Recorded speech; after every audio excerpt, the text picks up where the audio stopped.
Va, perfecto. Hola, muy buenas noches a las personas que nos acompañan el día de hoy en sus casitas y a los que nos ven en la grabación. Pues el día de hoy vamos a continuar con nuestra discusión acerca de fluidos. Justamente en la última ocasión concluimos con los temas de estática de fluidos y al final como que les di una pequeña sugerencia de algo de dinámica de fluidos. O sea, si ustedes recuerdan, la vez pasada básicamente la dedicamos a resolver problemas. Todos, bueno, casi todos estos son de selectivos anteriores. Les dejé una tarea moral. No sé, bueno, me gustaría preguntarles, ¿la intentaron? ¿A alguien le salió? ¿Sí, sí lo lograron? Realmente no es un problema tan complejo, pero, pues vaya, tampoco es trivial. Eh, ¿Alguien? Pero también pueden poner, no la han hecho, o sea, tampoco me voy a enojar. Pues sé que tienen clases y sus actividades y además las tareas obligatorias de la Olimpiada. Pero vaya, no les tomará mucho tiempo. Si se sientan, yo creo que, si ya saben qué hacer, en 5 minutos lo escriben. Si le tienen que pensar, yo creo que a lo más una media horita se les ocurre. O sea, es emular la solución que hice yo, pero para el caso de N. Pero bueno, hicimos varios problemas y al final, el último problema que resolvimos fue el de un fluido en rotación. Es decir, que si nosotros colocamos en un recipiente un fluido, por ejemplo agua, y lo hacemos girar con una velocidad angular determinada, entonces el fluido va a generar un paraboloide. Y esto lo hicimos, bueno, introdujimos las coordenadas cilíndricas para quien no las conocía. Y en coordenadas cilíndricas dijimos que el gradiente para esta función que era radial coincidía con la derivada, o sea, tal cual deriva respecto a R y sacar gradiente era lo mismo. Y entonces obtuvimos al final un resultado que nos daba que esta expresión era constante, y esto implicaba que la altura de, en coordenadas cilíndricas, lo que sucedería es que nosotros escogemos un eje R arbitrario en cualquier ángulo teta. O sea, cualquiera de estos ejes es el eje R. Yo lo puedo rotar en el ángulo teta que se me antoje. Y entonces, en todos esos ejes R, nosotros vimos que esto pintaba parábolas. Entonces, si esto pinta parábolas en todos los ejes R, mi dibujo está quedando chuequísimo y horrible, pero espero que ahorita en un segundo tenga sentido. eh, entonces, se genera aquí un paraboloide. Eh, entonces, bueno, mi dibujo quedó un poco feo, pero justamente es en todos los ejes pintan una parábola y eso genera un paraboloide. Eh, Muy bien. Y esto pues ya era un fluido en rotación, entonces yo les dije, esto realmente no es del todo estática de fluidos, ¿no? En particular les hice la nota de que teníamos que cambiarnos al marco que estaba en rotación para que el fluido estuviera estático, porque si no, no se vale el principio de Pascal, o bueno, la ecuación de equilibrio de un fluido. Entonces, bueno, eso es eso. Así que el día de hoy vamos a comenzar ya formalmente con dinámica de fluidos. Eh, ¿De qué color estoy poniendo los títulos? Denme un segundo, que estática dura mucho, entonces... eh, es azul oscuro y sí lo subrayo. Eh, pero dije azul oscuro. Este es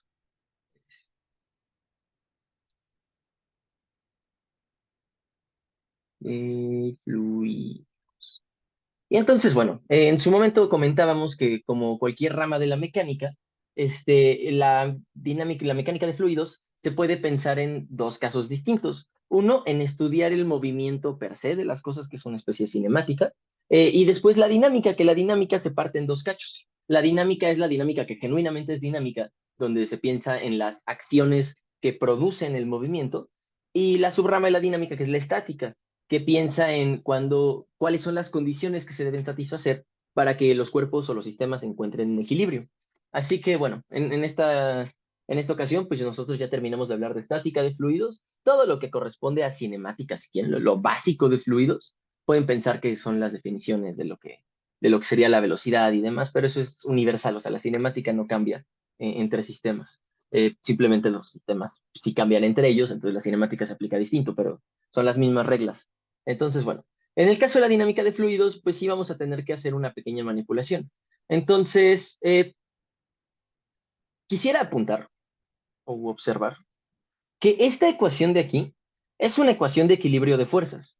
Esta ecuación nos dice que si yo actúo con una fuerza externa sobre un cuerpo, el cuerpo, si está en equilibrio, la condición que debe satisfacer es que su presión se debe ajustar de tal manera que el gradiente de presiones se iguale con esta fuerza. Esta es vaya, cuando uno hace física ya más profesionalmente, hay una gran parte de hacer física es resolver ecuaciones diferenciales, porque muchas veces nuestras cantidades físicas, como por ejemplo este caso, están expresadas en términos de una ecuación diferencial, como esta. O sea, aquí si yo no conociera la presión en el fluido, pero conociera la fuerza externa, podría encontrar la fórmula de presión. De hecho, eso es lo que hicimos cuando empezamos el curso. Así encontramos que la fuerza debido a la gravedad se presenta, o sea, que la presión en un fluido debido a la gravedad tenía este valor, resolviendo esta ecuación diferencial en un caso muy simple. Entonces, pues bueno, nosotros vamos a tener que modificar esa ecuación diferencial. ¿Alguien pues le ve forma a esto? O sea, si son dos fuerzas igualadas a cero, ¿esto a qué se parece de sus conocimientos de estática?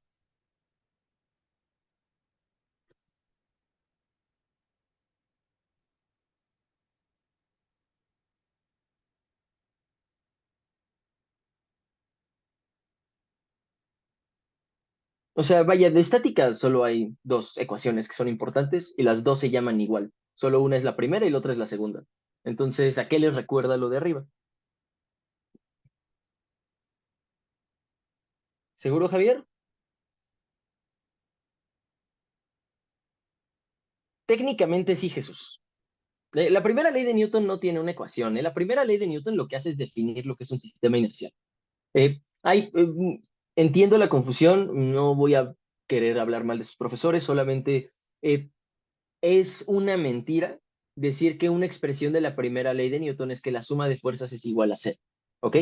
La primera ley de Newton lo que dice es que en un marco de referencia inercial, un cuerpo va a mantener su estado de movimiento, que eso quiere decir MRU o estando estático, a menos que una fuerza actúe sobre de él. Pero eso lo que está haciendo es dar condiciones para denominar a algo marco de referencia inercial. Un marco de referencia inercial es uno donde se satisface todo lo que acabo de decir.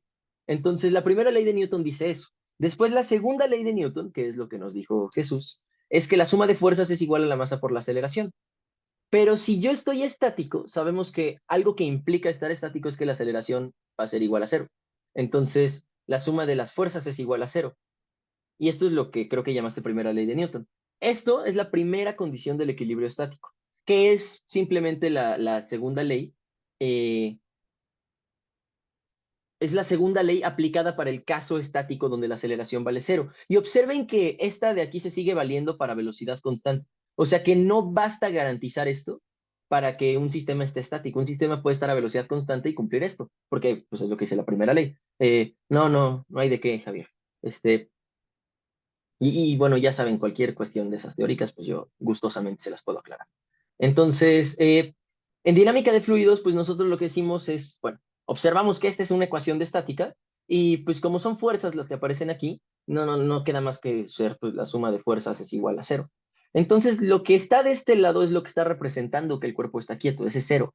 Entonces, pensamos que si el cuerpo o si el sistema o si el fluido no se encuentra estático,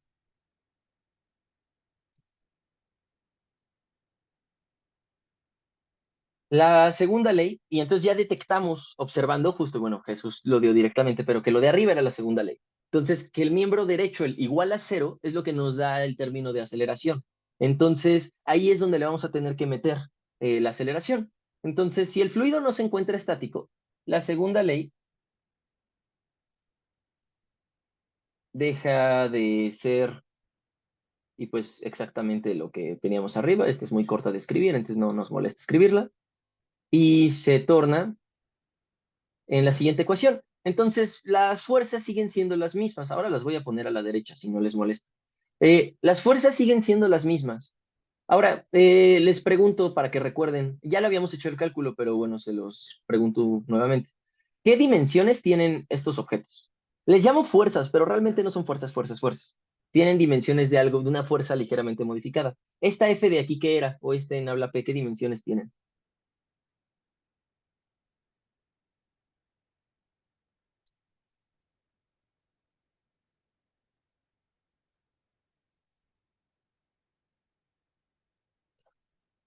Si no se acuerdan, lo más fácil es que le hagan análisis dimensional a este objeto, que sí lo pueden desglosar. Es fuerza por unidad de volumen, exactamente, Javier, muy bien. Entonces, estas eran fuerzas volumétricas, ¿no? Acuérdense que la F era Rho por G en la dirección Z, ¿no? Porque la fuerza que siente un objeto es su masa por la gravedad. Pero si nosotros hacemos esto por unidad de volumen, pues ya nos queda la densidad por la gravedad. Desde este lado, pues nos gustaría poner la masa por la aceleración porque es lo que dice la segunda ley, pero esto hay que dividirlo entre volumen, porque el lado derecho está dividido entre el volumen. Y nuevamente más entre volumen es densidad. Entonces la ecuación tiene que ser densidad por aceleración igual a esto. Y la aceleración simplemente es la parcial de la velocidad. La velocidad se representa con nu en fluidos. La verdad nunca lo he entendido muy bien. O sea, bueno, eh, eh, entiendo por qué, porque en elasticidad, que es como la teoría matemática que es paralela a los fluidos, la U es lo que representa el vector de desplazamiento, que es lo equivalente, es lo que los que hacen elasticidad resuelven en lugar de lo que hacemos los que hacemos fluidos, que resolvemos la velocidad. Entonces, pues ellos usan la letra U para indicar el vector de desplazamiento, que es, vaya, si yo tengo un... Es lo que, lo de deformaciones es lo que no explica el inicio de esfuerzos y deformación. Pero bueno, cuando uno tiene un sólido que se deforma ligeramente, por ejemplo, que pase a ser, ay, bueno, se borró el cubo, pero que pase a ser algo más bien así, este, pues entonces el vector de desplazamiento es un vector que apunta desde la posición original de cada puntito en el cúbito a su posición final. Entonces, esto es el U, es lo que nos dice cuánto se mueve. Entonces, en este caso, pues la incógnita es la velocidad. Y esta ecuación de aquí, ¿alguien sabe cómo se llama? ¿Con qué color estaba subrayando las ecuaciones importantes? ¿También con azul? Sí.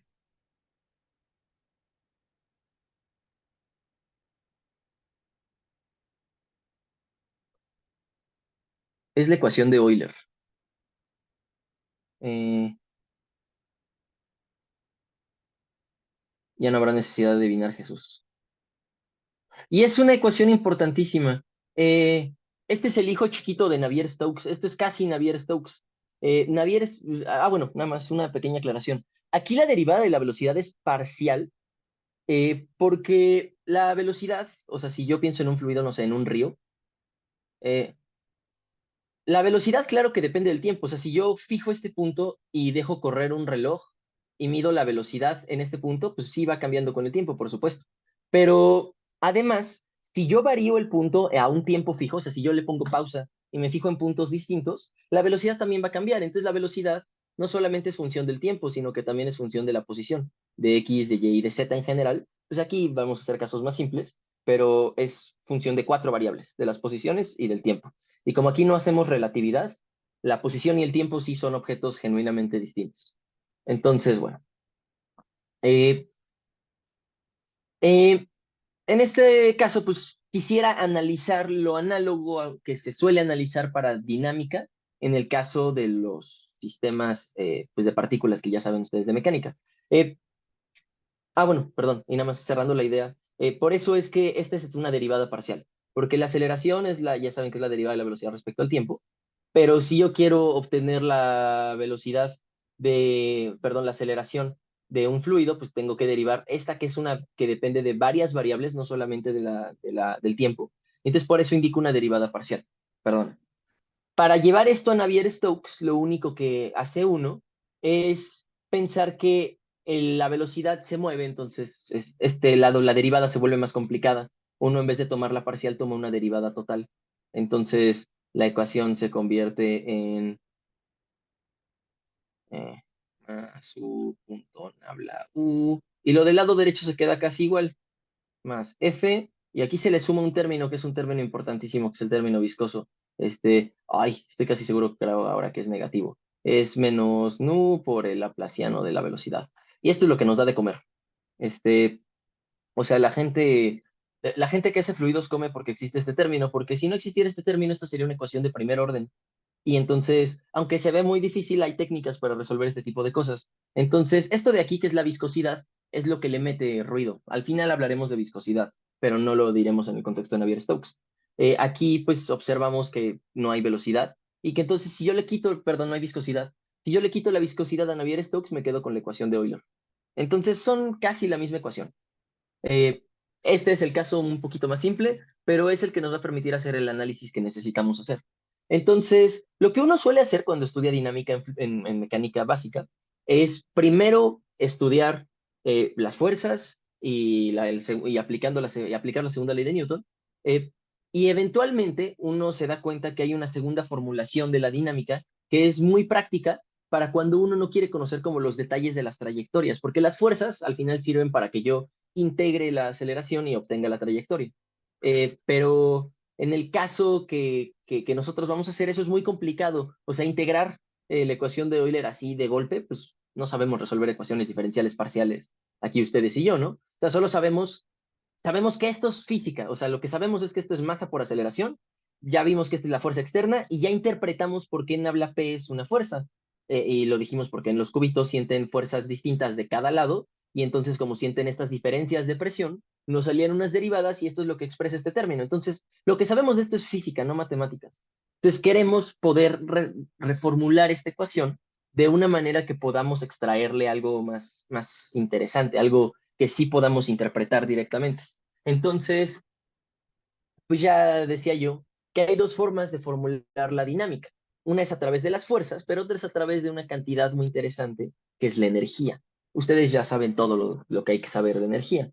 Entonces, lo que vamos a hacer es buscaremos expresar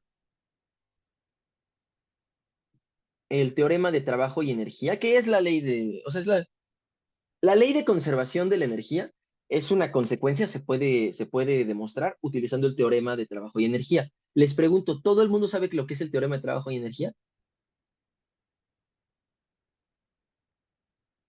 O tal vez trabajo y energía cinética, les dijeron sus profes.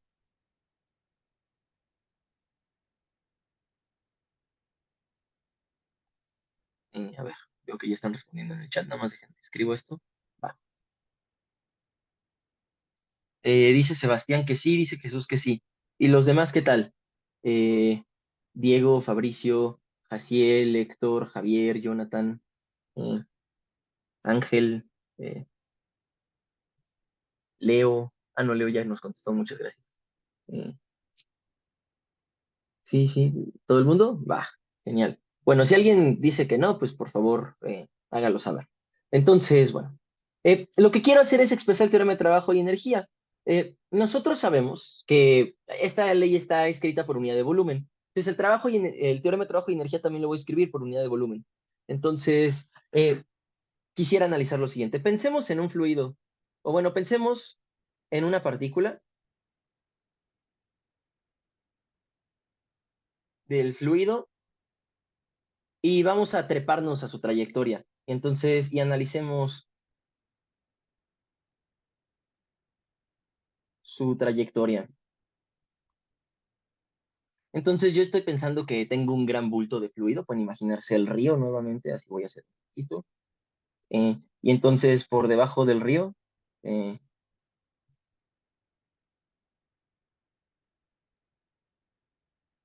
hay una partícula y vamos a seguir la trayectoria de esa partícula. Entonces, la partícula puede ser que haga algo así. ¿Está bien? Que recorra esta trayectoria. Entonces vamos a escribir el teorema de trabajo y energía para esta partícula. Y una vez que tengamos los términos escritos para la partícula, pues nos van a salir unas integrales que nos van a dar el resultado general. Entonces, la energía cinética de una partícula por unidad de volumen. Esto pueden pensar lo que estamos siguiendo más que una partícula, pues un cubito. Los cubitos que hemos estado estudiando bueno, que hicimos en todo el preludio matemático, ya saben qué es lo que son el equivalente a nuestras partículas, ¿no? Los elementos de fluido, el dd, el dx de y de z. Entonces, para esta partícula estamos pensando como un elemento de fluido, eh, fluido, eh, su energía cinética, o bueno, el cambio en su energía cinética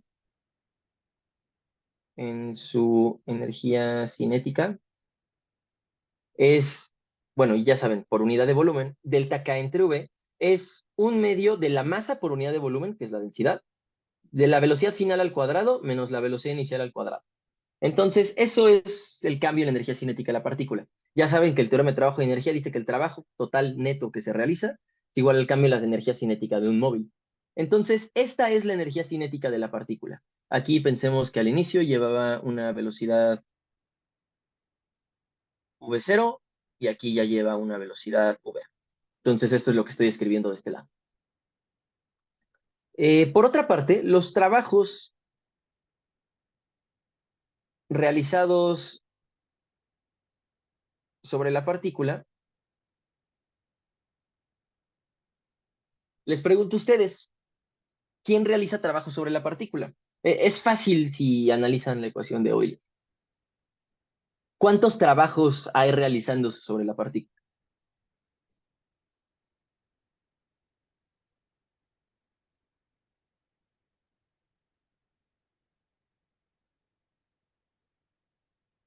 Lo que es equivalente es preguntar cuántas fuerzas están actuando sobre la partícula.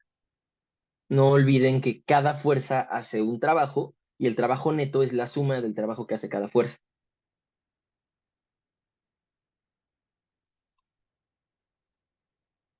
Entonces, repito la pregunta. ¿Cuántos trabajos se están realizando sobre la partícula y cuáles son?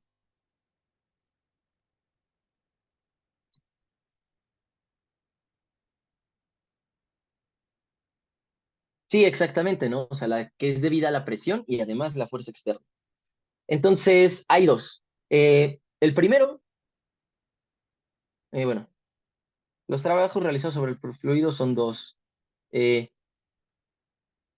el realizado por la presión, y esto pues es un abuso del lenguaje, por supuesto, porque la presión no es una fuerza, no realiza trabajo per se. O sea, estamos hablando de la fuerza asociada a la presión, a las diferencias de presión. Entonces, lo voy a poner de hecho así, por las diferencias de presión y el de la fuerza externa.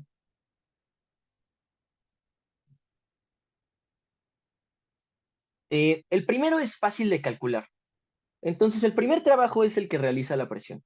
Entonces, lo voy a llamar el trabajo debido a P y ya saben que esto se calcula por unidad de volumen. Entonces, todo es por unidad de volumen. Esto tiene que ser igual. Les pregunto ahora a ustedes, por favor, respondan. Todo el mundo sabe que el trabajo, o sea, bueno, ya saben que en la secundaria se define que el trabajo es fuerza por distancia, y en la prepa lo que hacemos es pensar que hay un vector de fuerza y un vector de desplazamiento, le voy a poner delta R, y que el trabajo se calcula como F producto punto delta R.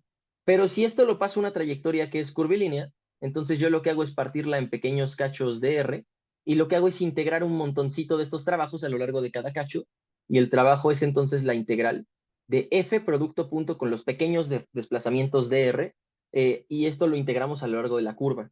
Todo el mundo ha visto esta definición de trabajo de aquí, que es yo integro la fuerza a lo largo de la trayectoria. Dejen abro el chat. Eh, Dice Leo que sí. Esta sí me interesa mucho que me la respondan porque si no, no van a poder seguir la cuenta. Eh, Leo, Jaciel, Javier, ya, va, perfecto. Bueno. Sí, por encima, con que sepan la expresión, solamente la voy a usar. O sea, de hecho, esto de ahorita va a ser una aplicación en abstracto, o sea, no voy a hacer unas cuentitas con números, sino voy a ocupar eso para probar la ecuación que voy a probar. Entonces, tenemos que esto es la integral de primero la fuerza debido a la presión. Entonces es menos nabla P, esta es la fuerza debido a la presión, producto punto dr y esto lo integramos sobre la curva. Pero bueno, espero que les quede claro que como nabla P es la derivada de P y esto lo estamos integrando en la curva, pues si yo integro una derivada por el teorema fundamental del cálculo, y vaya, escriban esto explícitamente si quieren, o sea, pongan que nabla P es de P en de X, de P en de Y de P en de Z, y que dr es el vector de X, de Y, de Z, y saquen el producto punto y les van a quedar tres integrales que son derivadas respecto a cada variable, y entonces esto se va a ver como uno de esos casos donde les piden, pues calcula la integral de la derivada del seno de X. Y entonces si ustedes les piden esto, saben que la integral y la derivada operan inversamente, podemos decir se cancelan, y entonces esto nos va a dar solamente el seno de X, o sea, solamente nos queda lo de adentro, y bueno, si es una integral definida, o sea, desde x1 hasta x2. Entonces, esto lo vamos a tener que evaluar de x1 a x2. O sea, esto sería el seno de x2 menos el seno de x1. Eso es lo que estoy diciendo. Entonces, esto de aquí claramente es la integral de una derivada. Entonces, lo que nos va a quedar es Si quieren, esto lo escribo como, para que se vea muy claro, la integral de menos dp, donde dp es el diferencial de p, que es la derivada por dr. O sea, así como el diferencial de una función te define, esto es una definición, o sea, no es una, esto es una definición de cómo se define este símbolo de aquí. Es df en dx por el diferencial de x. Entonces, si así se define el diferencial, pues acá claramente tenemos lo mismo, es la derivada por el diferencial de la variable. Aquí pues nada más que la variable pues, se ve complicada, es de x de y de z. Entonces, esto es menos de p y por lo tanto, y bueno, la presión va a tomar un valor P0, si quieren, en el punto cero, y va a tomar un valor, no, ¿saben qué? Permítanme, le voy a cambiar los índices, les voy a llamar uno y 2. Entonces, una disculpa por los cambios repentinos. Entonces es uno y 2. Es que si no se va a ver un poquito fea la ecuación final. B2 menos B1, y entonces aquí en la presión vamos de la presión 1 a la presión 2. Que esto pues entonces va a ser, la integral nos va a dar P2 menos P1, pero tenemos el signo menos que trae este diferencial. Entonces esto es P1 menos P2. Va, genial. Ya tenemos la primera cuenta. ¿Todo el mundo la siguió?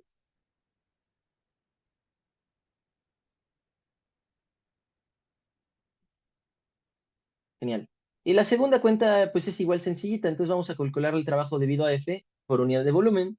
Y aquí es donde vamos a tener que hacer algo, pues, chistosito. Porque justamente si a mí me dicen integra esto, pues esto ya es lo único que yo puedo escribir, o sea, es el caso más general posible, porque yo no sé nada de información de esta fuerza. Entonces a mí me interesa realmente llegar al caso de la gravedad, al final del día, porque es la única fuerza a la que nosotros sujetamos los fluidos aquí en la Tierra, ¿no? O sea, salvo por ejemplo, las fuerzas centrífugas que están en los marcos rotacionales. Las únicas fuerzas de este tipo, volumétricas, que nosotros podemos presentar en el mundo, pues son la gravitacional y tal vez la eléctrica, o sea, la electrostática. Entonces, pues quisiéramos hacer una suposición encima de esa F. Vamos a suponer que es una fuerza conservativa. Eh, entonces aquí suponemos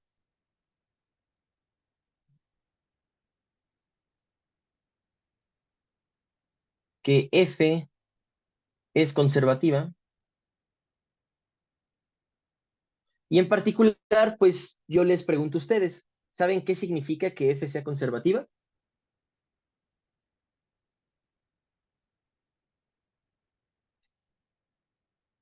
Es que, pues vaya, eh, que sea conservativa, pues quiere decir que hay muchas formas de definirlo. O sea, una, y la más importante, es que le podemos asociar una energía potencial, ¿ok?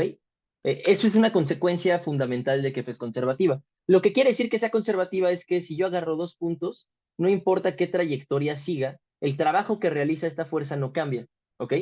Entonces, eso yo puedo probarlo como que es equivalente a que yo puedo definir una energía potencial. Y lo que satisface la energía potencial, pues vaya, no sé si esto ya lo han visto en algún lado, en mis entrenamientos de la ciudad sí lo vemos. Entonces, lo que se puede probar es que la fuerza siempre es igual a menos el gradiente del potencial. Le estoy llamando V, pues, pensando como en el voltaje, pero si quieren le puedo llamar U.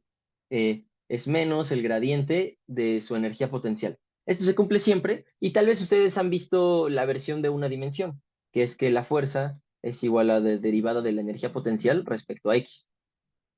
Y lo que pues sí es claro es que U es, ay, perdón, con signo menos. La fuerza es menos la derivada de la energía potencial respecto a X. Si ustedes despejan esto, les da que la energía potencial es menos la integral de la fuerza respecto a X. Y así es como uno saca las energías potenciales. O sea, para sacar el potencial gravitacional o el potencial de la ley de Coulomb, uno hace esta integral y da eso. O sea, por ejemplo, para el caso gravitacional es gmm entre r cuadrada la fuerza. Y entonces si yo integro esta ecuación, r a la menos 2, para integrarlo le tengo que sumar un 1, y eso que nos va a dar se lo tengo que dividir. Entonces esto es menos r a la menos 1. Esto nos va a dar igual a menos gmm entre r, y esto es exactamente lo que ustedes conocen como la energía potencial. Entonces, lo importante de los potenciales es que satisfacen esta relación con las fuerzas de derivadas e integrales. Aquí lo que voy a hacer es entonces existe, y aquí le voy a dar una forma un poquito chistosa. A la a la expresión. Le voy a llamar rho phi. O sea, usualmente los potenciales se escriben con la letra phi. O sea, tal que el menos el potencial nos da, por ejemplo, el campo eléctrico. Entonces, aquí yo no le voy a llamar phi, sino que voy a calcular la phi por unidad de densidad. Y ahorita interpretamos qué es esto. Pero van a ver que esto, pues es el potencial de la fuerza original, o sea, el potencial de la F mayúscula, la que no es por unidad de volumen, la que sí es la fuerza, y la calculo por unidad de volumen. Y esto de aquí, si yo le saco su energía potencial, nos va a dar esta phi de acá. ¿Está bien? Bueno, esta rho phi completa de acá. Y esta phi, pues le quita las unidades de densidad. Entonces, bueno, entonces existe phi tal que la fuerza es menos el gradiente de rho por phi, donde rho es la densidad, una vez más. Entonces esto nos queda como menos la integral del gradiente de rho por phi respecto a r, y por exactamente el mismo argumento de arriba, pues esto ya sabemos que tiene que dar eh, rho por phi 2. Bueno, con este signo menos de afuera va a pasar lo mismo, que se va a voltear la resta, entonces va a ser rho por phi 1 menos phi 2. ¿Está bien? Entonces ya tenemos las dos fuerzas. Por lo tanto, y ya voy a concluir, y esta es ya la parte fácil, por favor díganme si alguien no entendió lo de aquí arriba, pónganlo en el chat. Pero por favor también pónganme si sí le entendieron. ¿Sí le entendieron? En lo que escribo esto. Por lo tanto, por el teorema de trabajo y energía,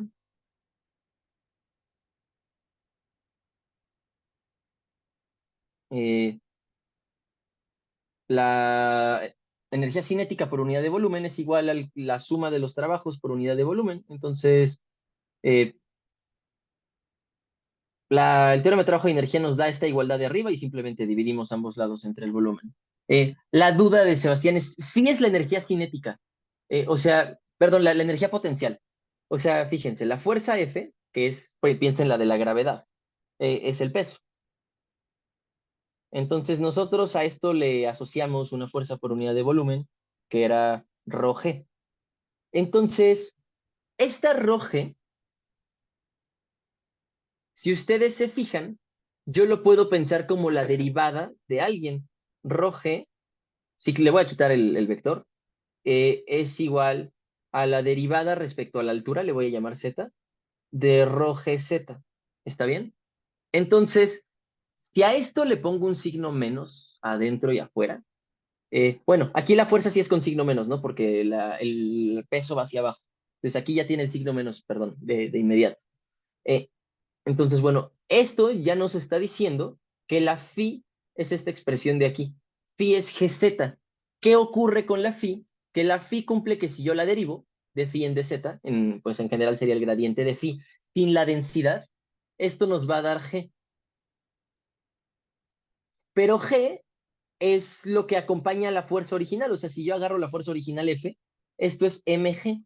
Entonces, si yo calculo la fuerza por unidad de masa, perdón, les dije volumen hace rato, pero es fuerza por unidad de masa, esto nos da la G, ¿ok? Y entonces, esto de aquí lo que es la phi, entonces es la energía potencial por unidad de masa, ¿está bien? Porque, digo, quito todo el merequetengue, lo que quedamos es que fuerza entre masa nos va a dar la G en el caso gravitacional. Y también estamos viendo que el gradiente de phi con signo menos nos va a dar la G. Entonces, el gradiente de phi, yo digo que estos son los que cumplen, esta es una ecuación que cumple una energía potencial. Entonces, phi es la energía potencial por unidad de masa, ¿ok? Porque si yo tuviera la energía potencial normal y yo le saco el gradiente con signo menos, esto me tiene que dar mg, porque esta es la fuerza. Bueno, menos mg, porque es la fuerza. Entonces, si yo paso la m dividiendo, tendría que, las constantes entran a las derivadas. Entonces, esta es la derivada de u entre m con signo menos, igual a g. Entonces, esto de aquí es la phi. La phi es la energía potencial por unidad de volumen del fluido, perdón, por unidad de masa del fluido. ¿Sí quedó más claro, Sebastián y Javier? Y también para el resto. Si no quedó claro, también me lo pueden decir. Bueno, Sebastián ya nos confirmó. Eh, ¿Tú, Javier? ¿Sí me entendiste? Sí, va, genial. Entonces, bueno, lo importante es la conclusión de todo esto, que yo voy a igualar todos estos términos, porque entonces nos queda la energía cinética. Voy a copiar y pegar, si no les molesta. Eh, Esto copió y pegó, y después esto va a ser igual a la suma de los dos trabajos, entonces esto va a ser más fácil de pegar. Copiamos y pegamos, y tal vez a algunos ya les cayó el 20 de qué demonios es esto. Eh, pues si yo paso todo lo que tiene uno de un lado y todo lo que tiene dos del otro, eh, tenemos que esto es, fíjense que los dos los voy a pasar del lado izquierdo porque son los que tienen signo negativo y los unos los voy a dejar del lado derecho, pero voy a voltearlos para que los unos queden a la izquierda. Entonces va a ser P1 más un medio de rho V1 al cuadrado más rho Φ1, y esto es igual a P2 más un medio de rho V2 cuadrado más rho Φ2. Entonces, esto lo que nos está diciendo es que esta expresión para cualesquiera dos puntos que yo me agarre, o sea, como los puntos uno y 2 son arbitrarios, los puntos uno y 2 son arbitrarios, lo que estamos viendo es que cualquier punto que yo me agarre, si yo lo comparo con cualquier otro, siempre nos va a dar el mismo valor. Entonces, esta expresión de aquí es constante a lo largo del fluido. Entonces, ahí mi palabra, volví a leer arbitrarios y dije, wow, ¿qué escribí ahí? Son arbitrarios. Entonces, lo que estamos viendo es que la presión más un medio de rho por la velocidad al cuadrado más rho phi 1, y ahorita le damos nombre a phi 1, pero ya casi casi les dije cuánto vale, esto es constante. Y entonces, para el caso gravitacional,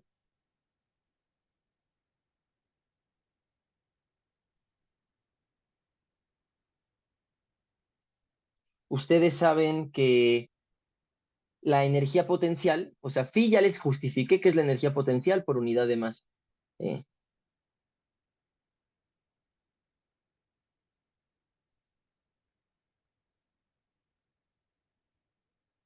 Entonces, la U, ay, canijo, ¿qué sucedió? La U en, en el caso gravitacional, pues vale mgh o mgz, ¿no? Pero esta es la expresión de energía potencial que ustedes saben desde la secundaria, y esto lo estamos dividiendo entre la masa, entonces nos da gh, y por lo tanto,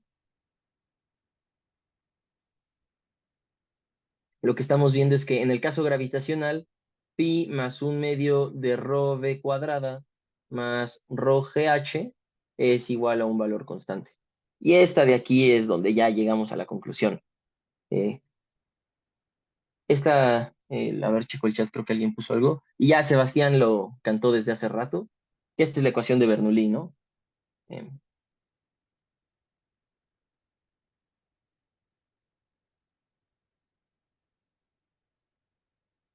que nos da una forma linda de analizar un fluido. Ahorita voy a terminar de ver la teoría, o sea, quiero ver Bernoulli y quiero ver, bueno, les voy a dar un par de ejemplitos muy simples y les voy a enseñar un videíto, y después vamos a ver el caso de la ecuación de continuidad. Y una vez que veamos esos dos, ahora sí ya nos lanzamos bien a los problemas, porque la mayoría de los problemas que involucran Bernoulli también involucran continuidad. ¿Está bien? Entonces, por eso preferiría que tuviéramos las dos herramientas. No, no la vimos, Jesús, porque nosotros no lo hicimos así. Nosotros hicimos la que viene en cualquier libro de física general, que es agarramos un tubo y pensamos que este es, cambia de sección transversal y que hay una presión uno de este lado y hay una presión 2 de este lado y hay también pues claro, está actuando la gravedad, y aquí el fluido se mueve con velocidad uno y acá se mueve con velocidad 2. Y si uno escribe el teorema de trabajo y energía para el fluido, va a llegar al mismo resultado. Solo que no llega a un resultado general, llega al resultado del caso particular con fluidos, perdón, con gravedad. Lo bonito de esto es que, bueno, nosotros no conocemos muchas fuerzas que lo hagan, pero al menos vamos a poder agregarle no solo gravedad, sino también campos eléctricos sencillos, como por ejemplo el que hay dentro de un, ¿cómo se llama esta madre? Como el que hay dentro de un capacitor, porque el campo dentro de un capacitor es uniforme, bueno, en los capacitores de placas paralelas ideales que ustedes estudian.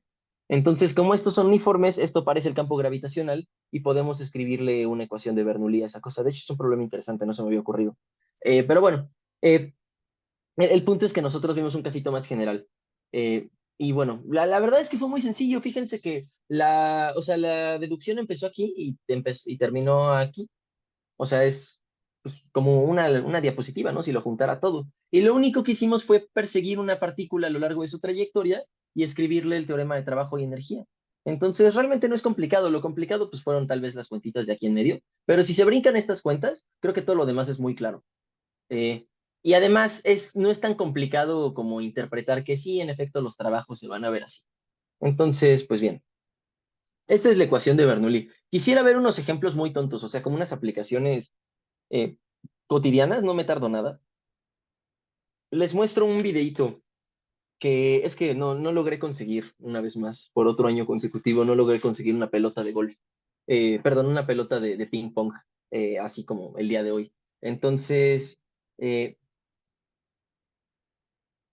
esperen, nada más que estoy intentando encontrar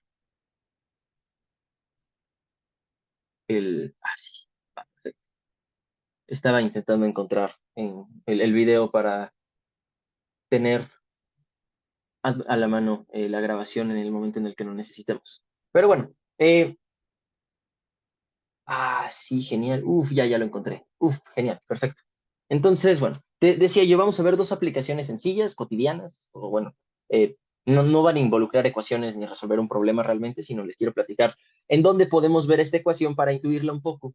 Porque fíjense que esta ecuación nos dice, por el momento voy a ignorar este término, esta ecuación nos dice que la presión más este término, para cierto, para que se aprendan la ecuación, observen que esto se parece a la energía mecánica, ¿no? O sea, esto de aquí es la energía potencial por unidad de masa, esta de aquí es la energía cinética por unidad de masa, y esto pueden pensarlo como un término adicional que es el del trabajo que realiza la presión. Entonces, cuando nosotros ignoramos el término de energía potencial y solamente pensamos en estos dos, lo que nos está diciendo es que P más algo que es proporcional a V cuadrada es constante. Entonces, esto quiere decir que si P aumenta, para que la suma se mantenga constante, la velocidad tiene que disminuir, porque como está al cuadrado, no importa el signo, la velocidad al cuadrado siempre es positiva. Entonces, cuando nosotros hagamos este cálculo, si yo quiero que esto se mantenga constante y P subió de valor, necesariamente esto tiene que bajar de valor. Y por lo tanto, encontramos que a mayor presión, menor velocidad, y a menor presión, mayor velocidad. Eso de inicio uno dice, pues qué extraño, ¿no? O sea, no es algo que de inmediato se nos ocurriría, pero después yo lo pienso así. Véanlo al revés. Si la presión aquí es muy grande, y más adelante en la trayectoria, no sé, por aquí, ya las presiones se estabilizan y se hacen pequeñas, entonces aquí el fluido va a salir disparado porque la presión es muy grande, entonces la diferencia se va a incrementar y ya eventualmente cuando siga la trayectoria va a disminuir su velocidad porque va a estar en una presión menor. Entonces sí tiene sentido que donde haya mayor presión, tiene que haber, perdón, se los argumenté al revés, ¿no? Sí, se los argumenté al revés. Este, es al revés el argumento, una disculpa. Esto que dije aquí suena convincente, pero es falso, porque, bueno, ahorita les doy el otro argumento y van a ver por qué es verdadero. Aquí les hablé de fricción, o sea, les hablé de que se iba frenando conforme iba avanzando en la trayectoria, pero aquí el fluido es ideal, no sé, no hay fricción. Entonces el fluido sí debe mantener siempre constante su energía total, mecánica. Entonces la presión lo que hace es que hace que el fluido se mueva, ¿no? De las áreas de mayor presión a las áreas de menor presión. Entonces, las áreas de mayor presión es donde uno tiene un bulto donde va a empezar a empujar. Y uno lo va a empezar a empujar a lo largo de una trayectoria y conforme uno avance en la trayectoria, la presión va a acelerar ese fluido. El hecho de que la presión disminuya, pues no le quita velocidad. O sea, si yo desaparezco la presión aquí en medio, pues el fluido va a seguir por la primera ley de Newton a velocidad constante. Entonces la velocidad ya no la pierde, solamente la va ganando y en el momento en el que llega a la zona de menor presión, ya es cuando la velocidad es máxima. Ustedes pueden hacer un experimento en el que pueden inflar una bolsa de aire, o sea, si uno la tiene así enfrente, soplándole, pero soplándole pueden hacer los dos intentos. Uno se pone en la bolsa como en su boca, así sellada con sus manos, y le soplan y con todos los pulmones intentan llenarla y después lo intentan una segunda vez con la bolsa alejada de su cara y solo le soplan ustedes con su boca desde afuera y dejan que se infle y la cierran al final. Van a descubrir que el segundo método es muchísimo más rápido y eficiente, porque cuando uno sopla desde afuera, lo que está haciendo es que genera un fluido de mayor velocidad. O sea, vaya, yo estoy expulsando de mi boquita un fluido que está yendo mucho más rápido y entonces la presión es muy chiquita en este espacio y entonces el fluido que está alrededor, que es el aire, pues está quieto. Entonces este está a una presión atmosférica, pero esto como yo lo disparé a altas velocidades, está a una presión mucho mayor que la atmosférica. Este, sí, mayor velocidad, menor presión. Eh, Mayor velocidad, menor presión. Al revés, al revés, al revés. Muchas gracias. Sí, perdón. Es una presión menor que la atmosférica debido a que está disparada a gran velocidad. Acuérdense, van al revés. Una disculpa, aquí se me cuatrapeó a mí la boca.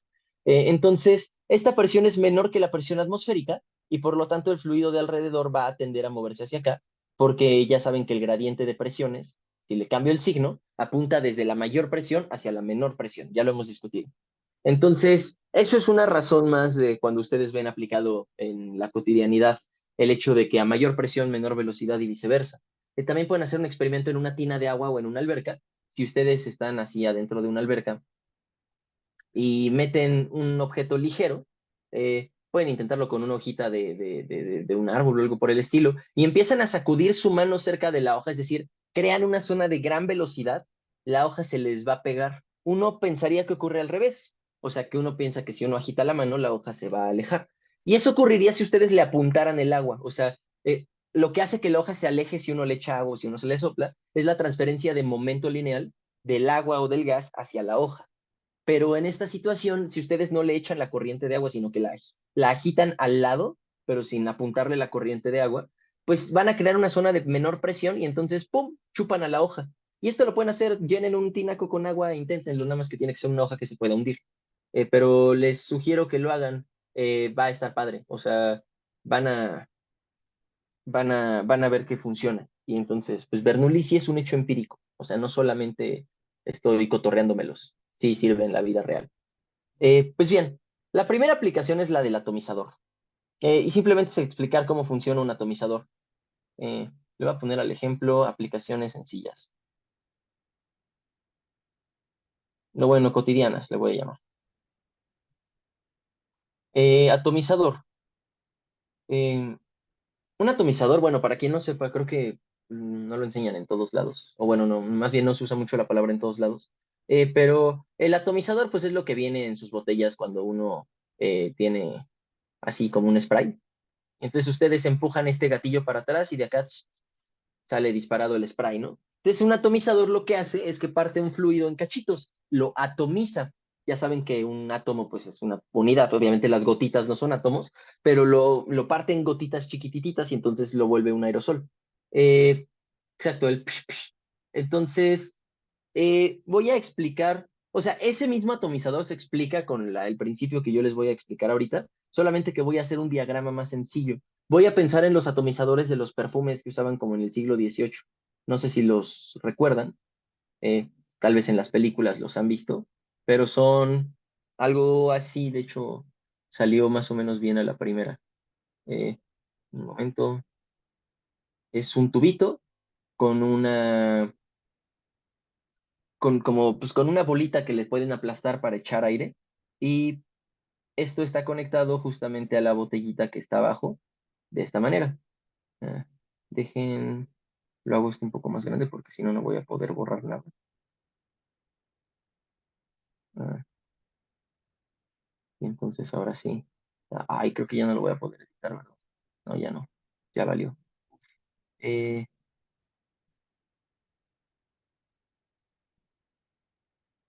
no, terrible.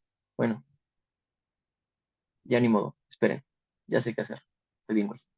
Eh, así y así. Y ya quedó. Pero que queden parejos. Así y tantito así y así. Ya. Listo. Perdón que me tarde con los dibujos. Es que soy obsesivo. Y aquí más o menos. Va el atomizador. Entonces, bueno, La idea detrás del atomizador es exactamente esto, que uno tiene un fluido metido en una botellita y uno le mete un tubo a esa botellita que está conectado a un tubo arribita, transversal, por el cual vamos a escupir aire. Entonces lo que va a suceder es que si yo aprieto la bolita, esto va a generar un flujo de aire. Eh, o como para acá.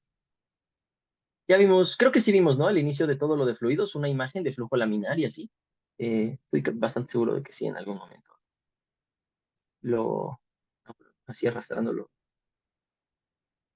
Sí, no, no, no, no les he enseñado dibujitos de flujos ni al inicio, no, ya me acordé. Luego vemos una imagen. O bueno, no me acuerdo si al menos se los mostré durante la clase.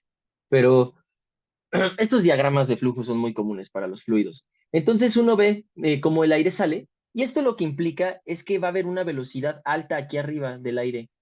Entonces fijémonos en dos puntos. A este punto le voy a llamar el punto uno y le voy a llamar el punto 2 al punto que está aquí abajito.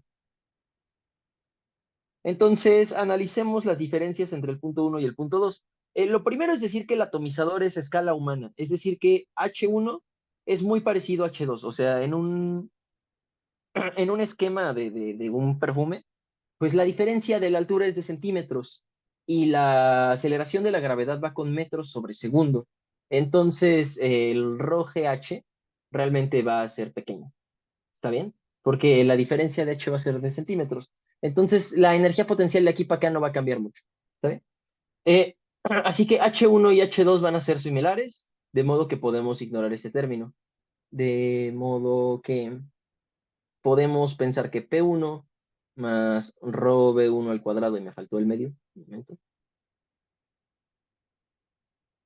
es igual a P2 más un medio de rho V2 al cuadrado. Pero es fácil observar que la velocidad en el punto uno tiene que ser mayor a la velocidad en el punto 2, porque en el punto 2 el agua está idealmente quieta, ¿no? Pueden pensarla igual a cero. Entonces, vamos a pensar que V2 es aproximadamente cero. Y entonces, bueno, vamos a tener que aquí va a haber una presión y aquí va a haber otra presión. Entonces, V1 es mayor que V2, que es aproximadamente cero, de modo que P1 es menor que P2 por lo que acabamos de analizar, porque estas dos sumas, para que sean iguales, uno puede, a partir de esta ecuación, probar que este término es más grande que este término, y entonces, si se satisfaciera o bien que fueran iguales las presiones, o bien que P1 fuera más grande, como este de aquí es más grande que este de acá, si son iguales, el resultado del lado izquierdo va a ser más grande que el derecho, y si P1 es mayor que P2, pues con más razón el de la izquierda va a ser más grande. Entonces no se puede satisfacer esta igualdad. Por lo tanto, es necesaria esta desigualdad.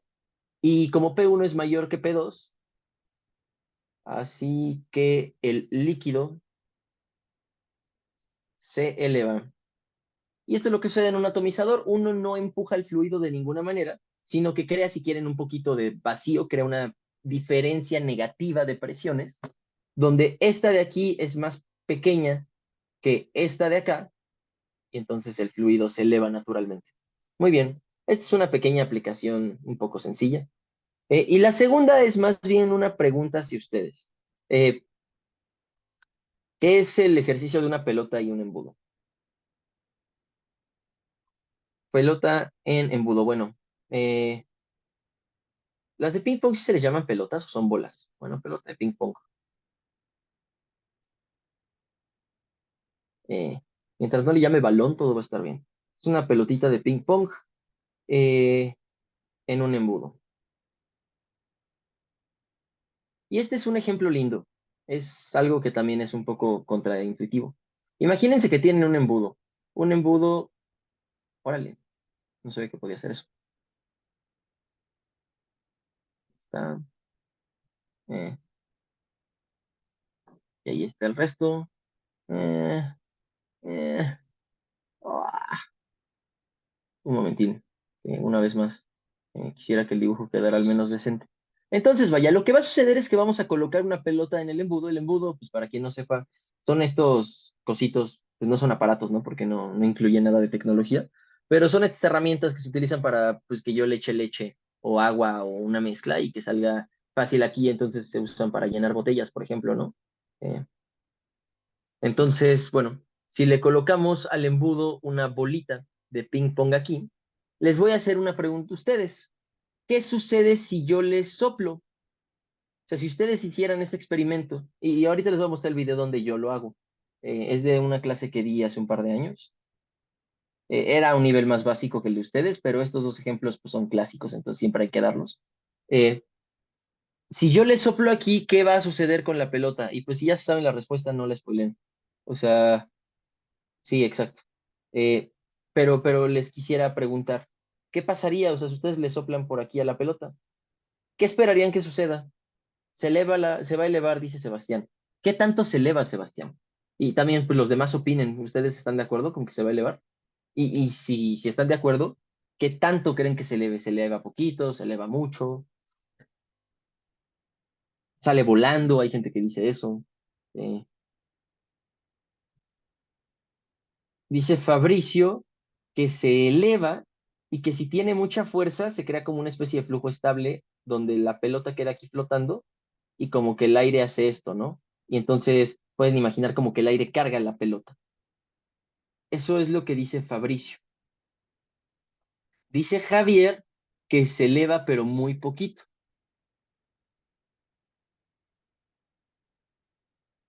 Ok, entonces bueno, en particular yo les diría a ustedes, según lo que me están diciendo, si yo agarrara este sistema y lo rotara 90 grados, perdón, 180 grados, y entonces dejara esto invertido, e hiciera el experimento, o sea, a lo mejor lo sostengo con mi dedo y después le empiezo a soplar,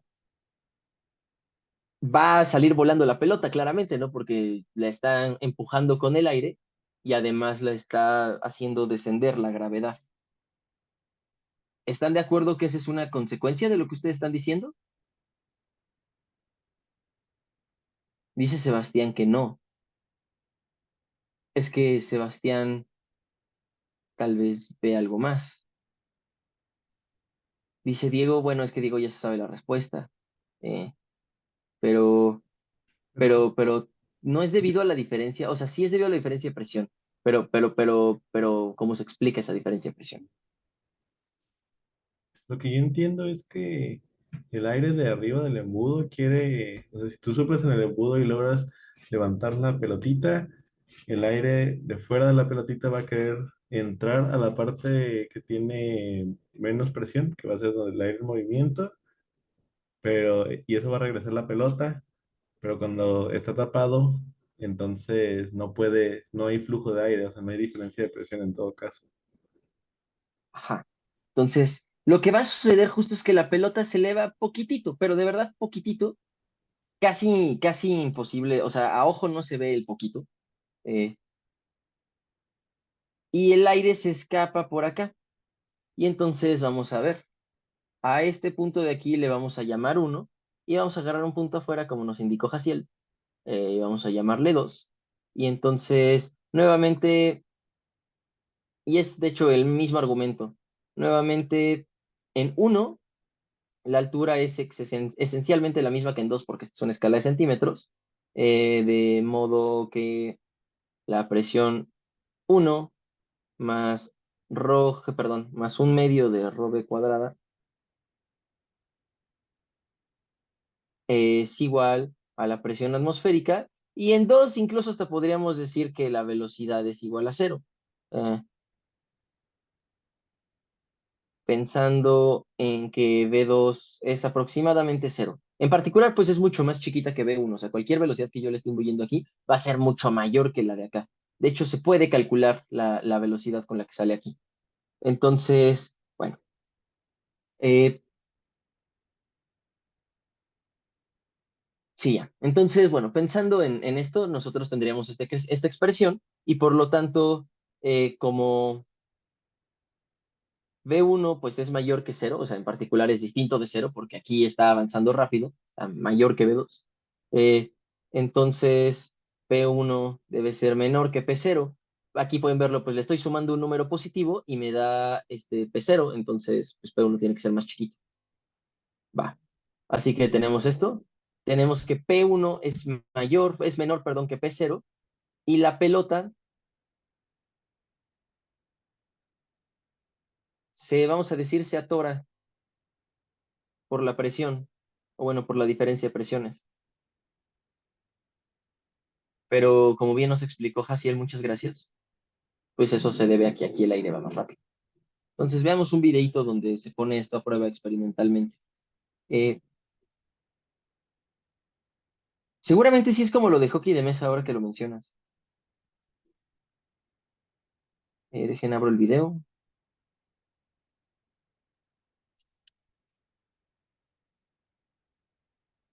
Mm,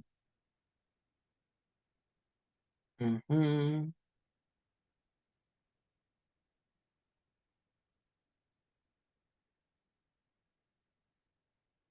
Ah, es el video del video. Wow, qué chistoso. No, sí va a ser muy Inception esto. Eh, a ver, ya no me acordaba. Creo que a los de la Ciudad de México también les había puesto el video del video. Eh, el QuickTime Player. Entonces, esta es una grabación de mí poniendo un video en el que hago el experimento. Poner la marca. A ver, ¿alcanzan a ver la marca? Es que se ve muy clarita aquí, enfrente. Ah, Si bueno, no, a primero ver, hice una marca a aquí la tengo, les pelota digo, un para que plumín, vieran que pero no además pinta bien. rota. Y aquí tengo otro plumín que tampoco pinta bien, porque la gente en esta casa no cuida los plumines. Entonces, a ver, es que tenía yo uno oscuro y me enoja que no haya con qué marcarla. Pero a ver, vamos a ver, aquí tengo tantita plastilina. Puedo, creo, ponerle tantita plastilina a la pelota. Entonces, listo. Esta marca sí la ven, ¿no? Pues es tantita plastilina. Entonces, voy a subir la cámara para que lo vean ustedes desde arriba, ¿vale? Entonces, quiero que vean cómo la pelota va a rotar, no se va a elevar.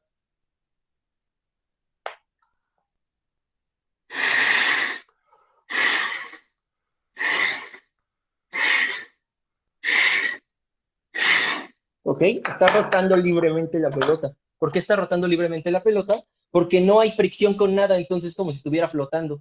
Entonces ahí por sus propias fuerzas se eleva. Y algo un poquito más sorprendente es que si yo la coloco sobre la mesa, así, le soplo, se va a pegar al embudo y entonces la voy a poder levantar si yo levanto mi cara, ¿ok? Voy a poder hacerlo durante poco tiempo porque sale mucho aire por acá, entonces no tengo tanta capacidad pulmonar. Voy a intentar hacerlo bien. ¿Vieron eso? Le estoy soplando. Déjenme bajo un poquito para que vean cómo se inflan mis cachetes y me crean que sí le soplo. ¿Lo observan? Entonces se crea menos presión en el tubito del embudo que aquí afuera. Entonces, como hay menos presión en el tubito, la pelota se queda pegada. Y ya, eso es lo que les quería mostrar. Este, Intenten explicarse cómo funciona un atomizador. Un atomizador funciona muy...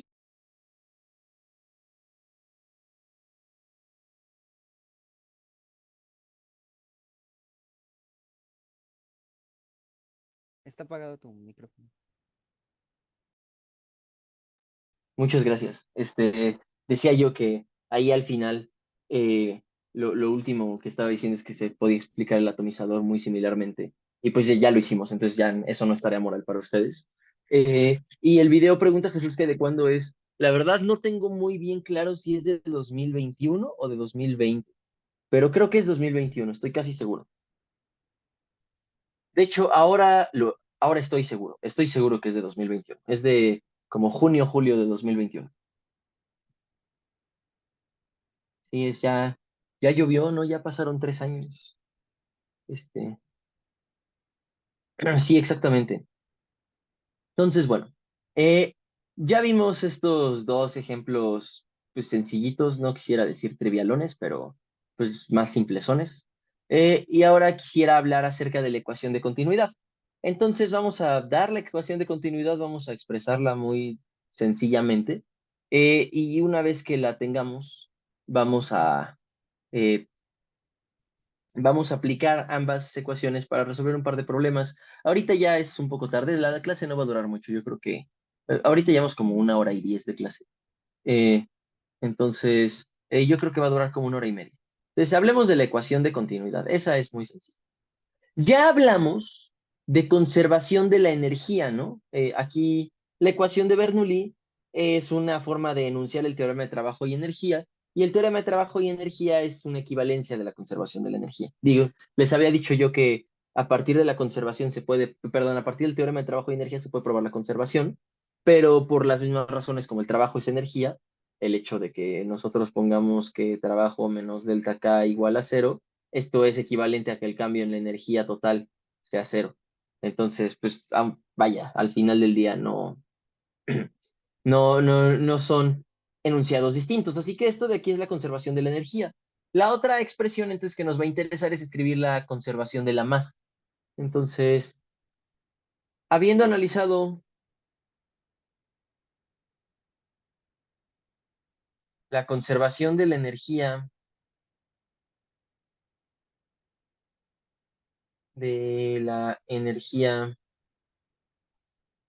en un fluido, ahora discutiremos la de la masa. Y entonces quisiera que pensáramos en la siguiente situación. Eh, bueno, como nota aquí pequeña de matemáticas, si quieren. Realmente esta nota de matemáticas nace en los fluidos, o sea, los fluidos son la razón por la cual se define esta cantidad.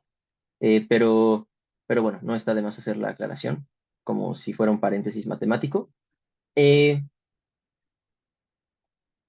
Hay el flujo de un campo vectorial en una superficie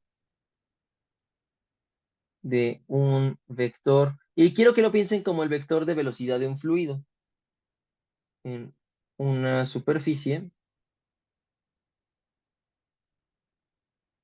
es como sigue. Entonces, vaya, lo que estamos pensando es en la situación que es cotidiana. Esto probablemente en Electro lo vean con más profundidad que aquí.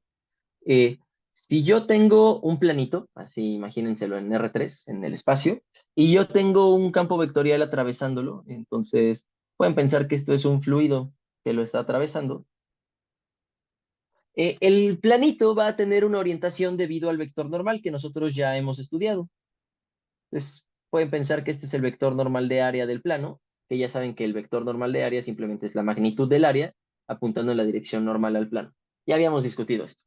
Y entonces ese vector normal hace un ángulo teta con el vector que está, bueno, con el campo vectorial que está atravesando al plano. O sea, pueden pensar como que es un fluido que está atravesándolo. Y entonces yo lo que quiero cuantificar es cuánta masa está atravesando por unidad de tiempo a este cachito, a ese tramo. Entonces, la masa que atraviesa por unidad de tiempo, eh, ¿saben qué? Tal vez esto en vez de un paréntesis debería ser parte de los apuntes, así como regularmente. Pero lo voy a poner acá. Entonces, si pensamos que un fluido de velocidad, lo voy a llamar U porque ya le llamamos U, densidad ρ, bueno, más bien, nada más son esos dos los datos, de velocidad U y densidad ρ, atraviesa una superficie plana. Y voy a usar un poquito y voy a escribir que la superficie plana realmente es el vector de área, porque eso es lo que nos interesa genuinamente. Entonces, la masa que atraviesa a la superficie, y esta superficie pues no nos la imaginamos como una pared, sino más bien como una ventana, o sea, un hoyo. La superficie no opone resistencia que el fluido la atraviese, solo es un cuadrado imaginario en el cual yo estoy pensando que esto sucede. Imagínense que yo veo un río por arriba, entonces el río va a seguir alguna especie de trayectoria, por ejemplo esta de aquí, le va a poner más líneas de flujo, y entonces yo voy a pensar en una superficie que va, por ejemplo, así. Esta superficie que va, bueno, lo voy a hacer más así. Esta es la superficie que yo pinté aquí abajo. Tiene un vector normal de área así. Esta superficie yo la puedo ir trasladando a lo largo del flujo. Es la misma siempre. Aquí va a ser así. Esto es lo interesante. Que aquí va a ser así. Y aquí va a estar ya más. Dependiendo de qué posición del río yo la coloque, va a fluir más o menos agua a través de la superficie. O sea, fíjense que aquí la superficie está directamente de frente al flujo, entonces en toda la superficie se va a repartir flujo. Pero si yo me fijo, por ejemplo, en este caso que es más de acá, en el que el flujo va como en esta dirección y la superficie está inclinada, pues realmente el volumen que atraviesa esta superficie, pues es el mismo que si yo en vez de esa la reemplazara con su proyección vertical. O sea, yo me imagino, vaya, en dos dimensiones es un poco complicado de dibujar, pero si yo tengo algo así y el fluido está llegando en esta dirección, pues aquí el vector normal de área apunta como para acá. Entonces yo tendría que proyectar esta superficie en esta dirección. O sea, como hacerle algo así, sacarle su sombra, proyectarla, su sombra sobre el fluido, si me explico. No sé si este dibujo se está entendiendo, pero yo estoy agarrando este plano de aquí y lo estoy proyectando sobre un plano que sí es perpendicular al fluido. Entonces nos queda algo así. Y esos representan la misma área transversal. Entonces el fluido que los atraviesa, pues va a ser el mismo, ¿no? O sea, si uno entra por este punto, pues un instante después va a entrar por este de acá, ¿no? O si entra por acá, un instante después va a entrar por este de acá. O si algo sale de aquí, un instante después va a salir de este lado. Entonces, sí son flujos distintos. No es lo mismo que si yo girara el objeto y lo pusiera completo acá, porque abarcaría más espacio neto. Habría cachos que no cacha. ¿Sí me explico? Entonces, justamente eso que dice Jaciel es lo que voy a definir. Eh, la masa que atraviesa la superficie, pues va a ser eh, es delta M, y entonces yo pienso en cuánta masa atraviesa, pues es el volumen que atraviesa por la densidad. Así que es la densidad del fluido por el volumen que es atravesado. Entonces, si yo pienso en este ejemplo aquí, el volumen que es atravesado es, pues, esta área efectiva, o sea, porque estoy proyectando un área, y esa la recorro a lo largo de una longitud que a lo mejor es la velocidad en un intervalo chiquito de tiempo. Bueno, aquí le voy a poner delta t. O bueno, si quieren le pongo aquí dm en vez de delta m, para que se piense como un cachito de masa que pasa por unidad de tiempo. Entonces, la ρ, yo la voy a multiplicar por el volumen que se forma, que entonces es el área efectiva. Y lo voy a escribir como área perpendicular, porque es perpendicular a la velocidad. O sea, la superficie es perpendicular a la velocidad, la que yo quiero proyectar. Esta de aquí, bueno, y además no hice la nota. En este caso, pues el flujo es cero, porque si pueden pensarlo a lo mejor como un mosquitero, el mosquitero está paralelo al flujo, entonces no hay masa que lo atraviese, ¿vale?